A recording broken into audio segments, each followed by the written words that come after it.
যে গতকাল রাত্রের থেকে আমাদের একটা সংঘর্ষ চলছে যে যারা পলিটিক্যাল ওয়ার্কার্স আছেন ক্যামেরার কাছে বসবেন, আমরা শিফট ওয়াইজ করেছি, অ্যাসেম্বলি ওয়াইজ সবাই করছেন, তারা বসতে পারছেন না, তারা ওই বৃষ্টিতে বাইরে দাঁড়িয়ে রয়েছেন। গতকাল রাত্রির থেকে মানে বেশ রাত অবধি কথা হয়, কিন্তু তখন তারা হঠাৎ করে বললেন নতুন নিয়ম আবার যে এবার কার্ড দেয়া হবে প্রবেশ করার জন্যে, ক্যামেরা অবধি সেখানে কার্ড দেওয়া হবে। এখন কার্ড সে রাত্রিবেলা তারা দিতে পারছে না, তার মানে অতক্ষণ সারা রাত বাইরে দাঁড়িয়ে থাকলেও ক্যামেরার দিকে কিন্তু কারোরই মানে সেই এত দূরে রয়েছে যে দেখতে পাচ্ছে না। আপনারা তো কার্ড এই আরম্ভ করছেন ইস্যু করতে, তাই তো? এর আগে ইস্যু হয়নি, মানে ধরুন।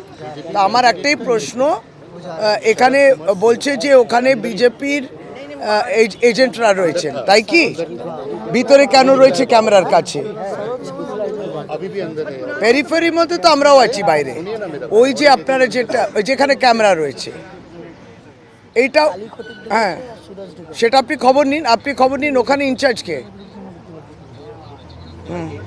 এইটা আমার প্রতিবেশী প্রার্থীদের কমপ্লেন্ট আপনাদের জানিয়ে দিলাম, সবে কমপ্লেন্ট করলো আমায়। ওরা কি কার্ড পেয়েছে? কার্ড তো সবে এখন দিতে আরম্ভ করেছে, তাহলে কার্ড ছাড়া ওরা গেল কি করে? প্রশ্নটা আমি করব।